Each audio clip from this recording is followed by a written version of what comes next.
As the years keep going on and on, it's becoming harder and harder to find your own original style. We are seeing less and less people like Akira Toriyama, and more people like that do the Steven Universe type style, that very simplistic thing. It's yeah. So you're seeing more of that. I spent years trying to come up with my own style. I wanted to be completely different, but I found myself in love with manga. But I still had to obviously make myself stand out a little bit, right? So I did what I'm actually bitching about right now. I looked at a whole bunch of different styles. However, the difference is I took a whole bunch of elements from other people to create my own unique style. I didn't just blatantly rip off of one person. So what I'm gonna do is show you my influences. This is my influence map that I came up with. I'm not gonna go over all of them because some of them currently aren't as influential right now as they used to be. So let's see what we got here. So as you can see, I'm more particularly a fan of series and getting influences from different series than the actual people that are drawing it. I know that sounds kind of bad, but that's how it is. That's how my mind was thinking back in the day. So what do we got here? We got Guilty Gear. Well, okay, Daisuke Ishiwatari. I know that guy's name like off the top of my head because he is my #1 influence.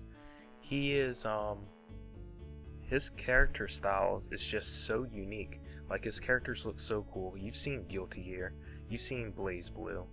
Like the characters are just so cool. Like I can't explain. They have like this hard rock edge to them and they're just magnificent. And then I also learned my #1 trick, which makes your character stand out from him, which is give them simple color codes. You don't have to make characters that have like 10, 11, 12 different colors in their outfit. No, he simplifies it. I've never seen him do more than 4 different colors for each character. And it really helps the character stand out because once you see those color combinations together, you associate that color combination with that specific character. So I use that with all of my characters now. Now the next one I want to talk about is Sonic the Hedgehog. Now you're sitting there like, how did Sonic influence you? Did you know that I never read a Marvel or DC comic until I actually started watching the movies? I'm dead serious. So Turtles and Sonic were my shit, basically. I used to draw a lot of Sonic fan art. I wish I could find it. So you can see it's very subtle now, but you notice how the shoes are on my characters are usually very simplified. I stole that from Sonic. I gotta give credit where credit's due because Sonic, that's where I originally started drawing stuff.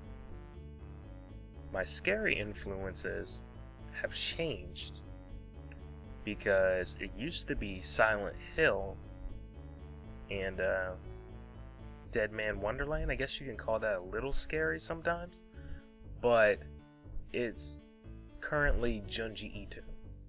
Like, I just think his characters are just so creepy, and since my characters are kind of more realistic, not in the sense where they proportion wise and blah blah blah is completely realistic and stuff, but like they look like everyday people.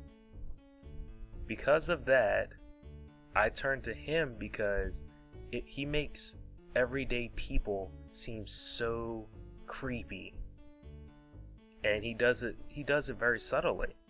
And I've started to incorporate that kind of style into, you'll see it in my like close-ups of the characters and stuff, where it's like I want them to look creepy.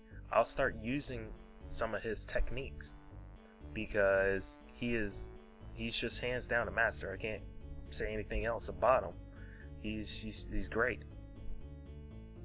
So those are my main things that I've kind of got influenced by, to be quite honest. Like, I'm looking at this influence map, and to be honest, a lot of this stuff I'm kind of like, I don't really pay attention to as much, except Dragon Ball Z. Dragon Ball, who doesn't? Who doesn't love Dragon Ball? If you're an anime fan and you don't have at least some respect for Dragon Ball, what the hell are you thinking? You might not say it's your #1 anime, but it's in the heartbeat of every soul. It's in the heartbeat of every fan. Whatever. Anyway, but those are my main influences right now, especially Daisuke. Daisuke, Ishiwatari, Junji Ito. What was the other one? Sonic the Hedgehog. But the other stuff I kind of just take like little bits and pieces from. And you should treat your stuff that way too. You shouldn't directly just copy off of one source. You need to be original. And that's how it should be. You want to stand out among the crowd. In fact, and I'm not saying like I draw the best, because I sure the hell don't, but you can look at my characters and say, yeah, that's a Frae character. I know that's what you want. That's how you get popular. You don't get popular copying, well, unless you're like dude who was drawing Dragon Ball art and ended up getting Dragon Ball Super. But you're not.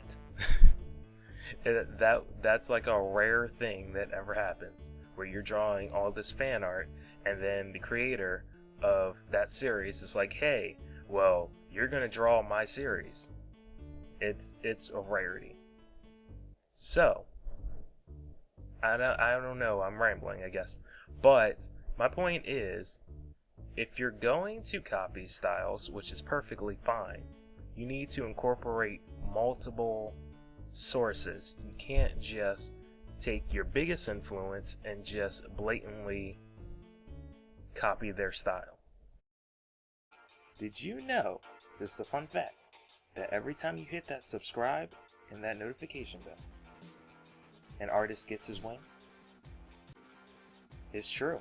So why don't you help us fly? Please help us fly.